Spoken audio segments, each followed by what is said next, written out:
Monsieur le Président, selon Bernard Bouloc, professeur à l'université Panthéon-Sorbonne 1, Henri Mastoupoulou, également professeur de droit privé et de sciences criminelles à la faculté Jean Manette de l'Université de Paris, directrice de l'Institut d'études judiciaires, dans leur ouvrage « Droit pénal et procédure pénale » 19e édition.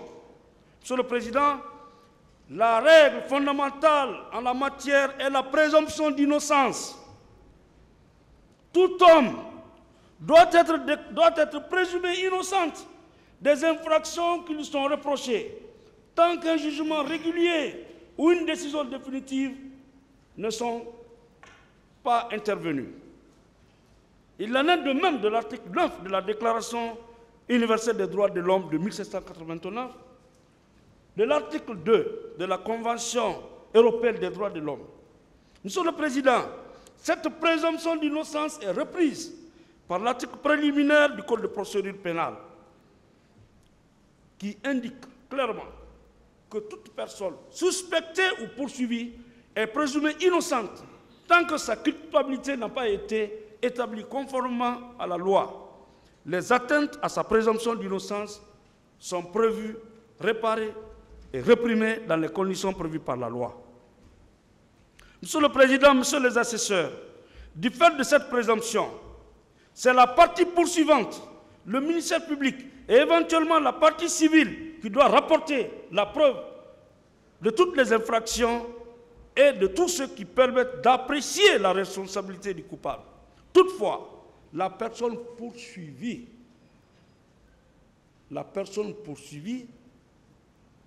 agira sagement en apportant son côté des arguments en sens inverse. Voilà ce que nous sommes en train de faire, Monsieur le Président. Sinon, nous devons croiser les bras et attendre.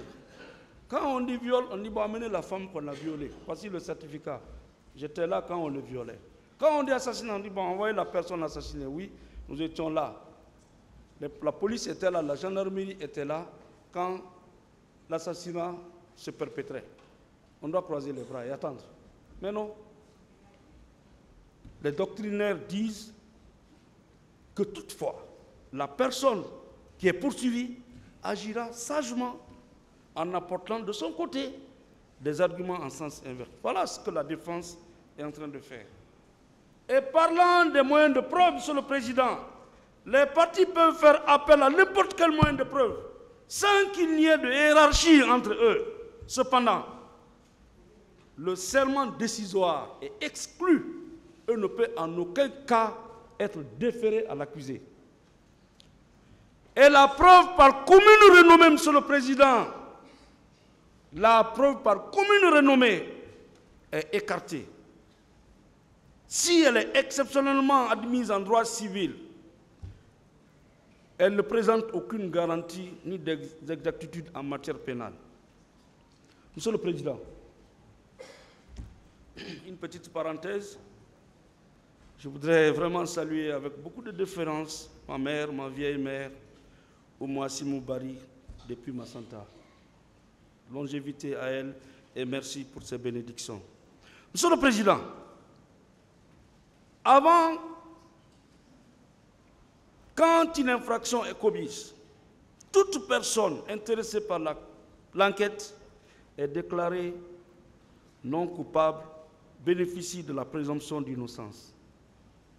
Mais malheureusement, c'est l'inverse. Et la loi même va dire toute atteinte à la présomption d'innocence peut être poursuivie.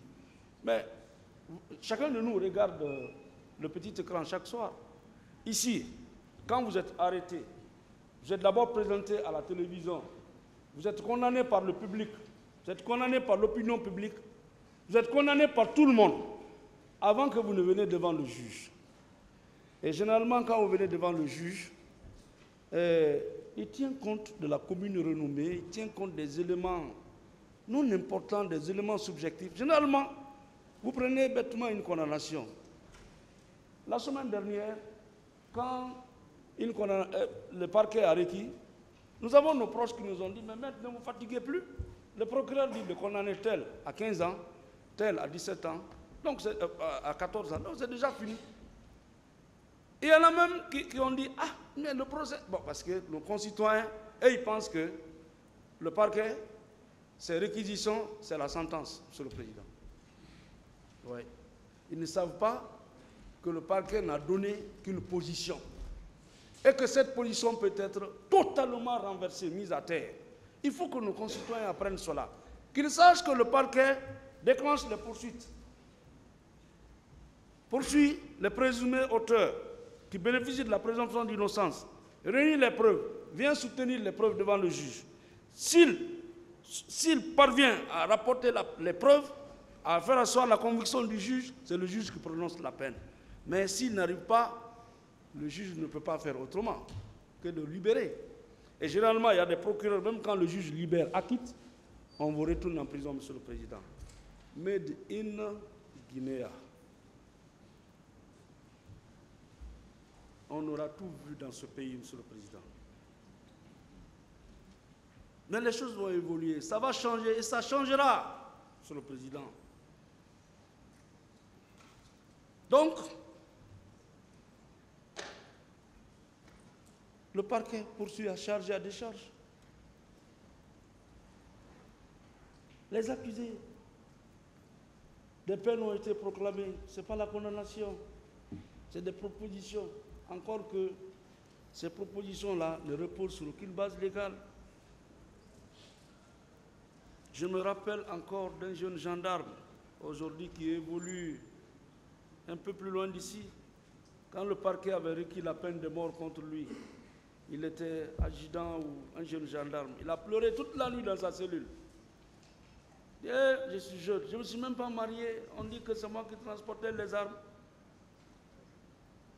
Le parquet a requis la peine de mort. À l'époque, la peine de mort existait. Quand on a plaidé, il a été acquitté.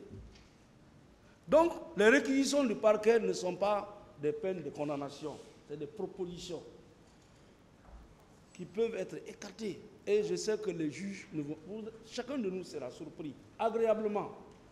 Parce que la défense ici présente fera des démonstrations pour faire asseoir la conviction de ces hauts magistrats. Monsieur le Président, donc parmi les moyens de preuve, on peut citer les constatations matérielles qui permettent de relever certaines traces ou indices et de découvrir des pièces à conviction, des témoignages. Justement, en parlant des témoignages, le témoin est une personne qui rapporte ce qu'elle a vu et entendu personnellement.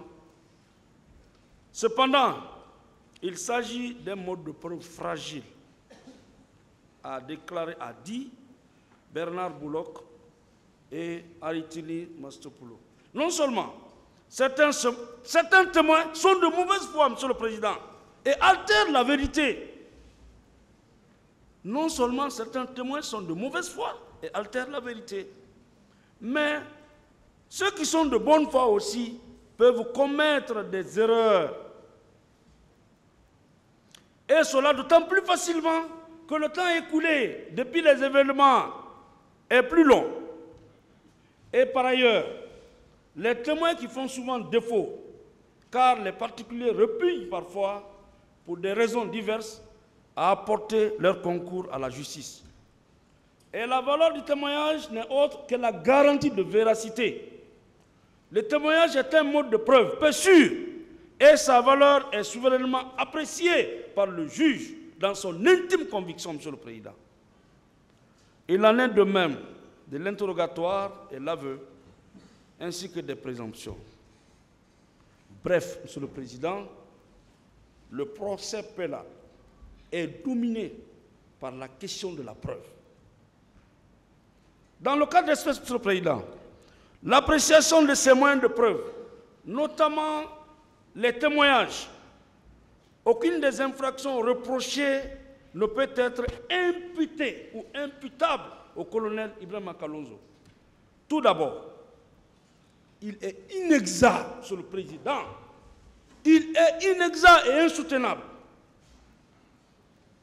Lorsque l'ordonnance de renvoi qui a saisi votre juridiction indique, parlant du colonel Kalonzo, que cependant, plusieurs témoignages confirment sa présence au stade le 28 septembre auprès du contingent des services spéciaux anti-drogue ayant participé au meurtre et à l'assassinat des manifestants. Voilà ce que dit l'ordonnance de renvoi.